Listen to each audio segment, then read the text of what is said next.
എല്ലാ വിദ്യാർത്ഥികൾക്കും പുതിയൊരു വീഡിയോയിലേക്ക് സ്വാഗതം.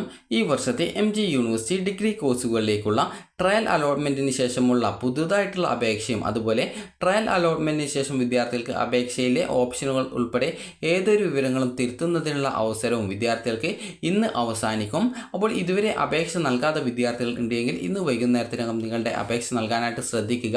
അതുപോലെ അപേക്ഷ നൽകിയിട്ടുള്ള വിദ്യാർത്ഥികൾക്ക് അപേക്ഷയിൽ എന്തെങ്കിലും തെറ്റുകൾ ഉണ്ടെങ്കിൽ അത് തിരുത്താനും അതുപോലെ തന്നെ അപേക്ഷയിലെ ഓപ്ഷനുകൾ റീഅറേഞ്ച് ചെയ്യാനും അല്ലെങ്കിൽ പുതിയവ നൽകാനും നൽകിയതിൽ ഏതെങ്കിലും വേണ്ടാന്നുണ്ടെങ്കിൽ ഒഴിവാക്കുന്നതിനും വിദ്യാർത്ഥികൾക്ക് ഇന്ന് വൈകുന്നേരം 5 മണി വരെയാണ് അവസരം. അപ്പോൾ അതുകൊണ്ട് തന്നെ വിദ്യാർത്ഥികൾ ഈ ഒരു അവസരം പരമാവധി ഉപയോഗപ്പെടുത്താനായിട്ട് ശ്രദ്ധിക്കുക.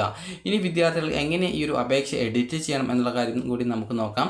വിദ്യാർത്ഥികൾ നിങ്ങളുടെ ആപ്ലിക്കേഷൻ നമ്പറും പാസ്വേഡും നൽകി ലോഗിൻ ചെയ്യുക. ലോഗിൻ ചെയ്ത ശേഷം click here to edit your personal and academic details എന്നുള്ളതിൽ ക്ലിക്ക് ചെയ്യുക. ക്ലിക്ക് ചെയ്ത് നിങ്ങൾക്ക് ആവശ്യമായിട്ടുള്ള എഡിറ്റിങ്ങുകളൊക്കെ വരുത്തുക.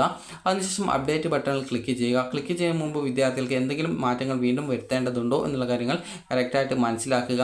അതിനുശേഷം നിങ്ങൾ ആ ഒരു ചെയ്ത ചേഞ്ചുകളൊക്കെ നിങ്ങൾ സേവ് ചെയ്യുക. അതിനുശേഷം വിദ്യാർത്ഥികൾ ഫൈനൽ കൺഫർമേഷൻ ചെയ്യും മുമ്പ് ഒന്നുകൂടി നിങ്ങളുടെ ആ ഒരു മോഡിഫൈ ചെയ്തിട്ടുള്ള ഡാറ്റാസൊക്കെ വെരിഫൈ ചെയ്യുക.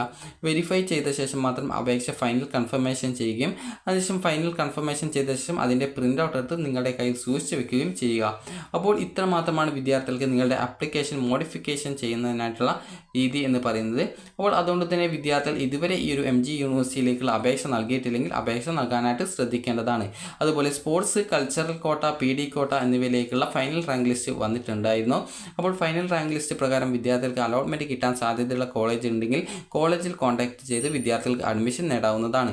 അതുപോലെ തന്നെ ഈ ഒരു നിങ്ങൾക്ക് സ്പോർട്സ് കോട്ട അതുപോലെ തന്നെ കൾച്ചറൽ കോട്ട, PD കോട്ട എന്നിവയിൽ അലോട്ട്മെൻറ്റ് അഡ്മിഷൻ നേടുന്ന വിദ്യാർത്ഥികൾക്ക് ആ ഒരു കോളേജിൽ താല്പര്യമില്ല എങ്കിൽ ജോയിൻ ചെയ്യാതിരുന്നാൽ പ്രോബ്ലം ഉണ്ടോ എന്നുള്ളത് പല വിദ്യാർത്ഥികൾക്കുമുള്ള സംശയമായിരിക്കും. അപ്പോൾ വിദ്യാർത്ഥികൾ അലോട്ട്മെൻറ്റ് കിട്ടി ജോയിൻ ചെയ്തിട്ടില്ല എങ്കിൽ നിങ്ങൾക്ക് ലഭിക്കുന്ന സീറ്റ് നഷ്ടപ്പെടുന്നതാണ്. അതുപോലെ തന്നെ നിങ്ങളെ ഈ ഒരു അതായത് മെറിറ്റ് കോട്ട അലോട്ട്മെൻറ്റിൽ പരിഗണിക്കും. പക്ഷേങ്കിൽ അതിൽ അലോട്ട്മെൻറ്റ് കിട്ടിയാൽ മാത്രമാണ് നിങ്ങൾക്ക് അഡ്മിഷൻ നേടാനായിട്ട് സാധിക്കുന്നത്. അതുകൊണ്ട് തന്നെ നിങ്ങൾക്ക് താല്പര്യമുള്ള കോഴ്സാണ് കിട്ടുന്നതെങ്കിൽ നിങ്ങൾ ജോയിൻ ചെയ്യുക.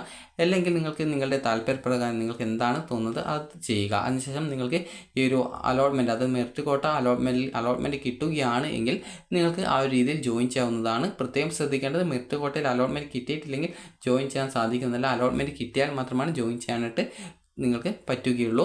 അപ്പോൾ വിദ്യാർത്ഥികൾ ഇതുവരെ അപേക്ഷ നൽകിയിട്ടില്ലെങ്കിൽ അപേക്ഷ നൽകുക. അതുപോലെ തന്നെ വിദ്യാർത്ഥികൾക്കുള്ള ഷെഡ്യൂൾ അതായത് അലോട്ട്മെൻറ്റിൻ്റെ ഷെഡ്യൂൾ ഇവിടെ നൽകിയിട്ടുണ്ട്. അതൊക്കെ നിങ്ങൾ കറക്റ്റായിട്ട് ചെക്ക് ചെയ്ത് ഓരോ അലോട്ട്മെൻറ്റും എപ്പോഴാണ് വരിക എന്നുള്ള കാര്യങ്ങളൊക്കെ കറക്റ്റായിട്ട് മനസ്സിലാക്കേണ്ടതാണ്. അപ്പോൾ വിദ്യാർത്ഥികൾക്ക് ഈ ഒരു വീഡിയോ ഉപകാരപ്രദമായിട്ടുണ്ടെന്ന് കരുതുന്നു. അപ്പോൾ ഇതുവരെ രജിസ്ട്രേഷൻ ചെയ്യാത്ത വിദ്യാർത്ഥികൾക്ക് രജിസ്ട്രേഷൻ എന്നുള്ള ഓപ്ഷൻ ഉണ്ട്. അതിനുശേഷം അലോട്ട്മെൻറ്റ് 1 എന്ന് പറഞ്ഞുകൊണ്ടുള്ള ഓപ്ഷനുണ്ട്. അപ്പോൾ ഈ ഒരു രീതിയിലുള്ള സ്റ്റെപ്പുകളാണ് ഈ ഒരു രജിസ്ട്രേഷൻ ചെയ്യാനുള്ളത്. അപ്പോൾ ഈ ഒരു കാര്യങ്ങളൊക്കെ ശ്രദ്ധിച്ച് നിങ്ങൾ രജിസ്ട്രേഷൻ ചെയ്യാനായിട്ട് ശ്രദ്ധിക്കേണ്ടതാണ്. അപ്പോൾ വിദ്യാർത്ഥികൾക്ക് ഈ ഒരു വീഡിയോ ഉപകാരപ്രദമായിട്ടുണ്ടെന്ന് കരുതുന്നു. ഉപകാരപ്രദമായിട്ടുണ്ടെങ്കിൽ ലൈക്ക് ചെയ്യുക, ഷെയർ ചെയ്യുക. Thank you for watching.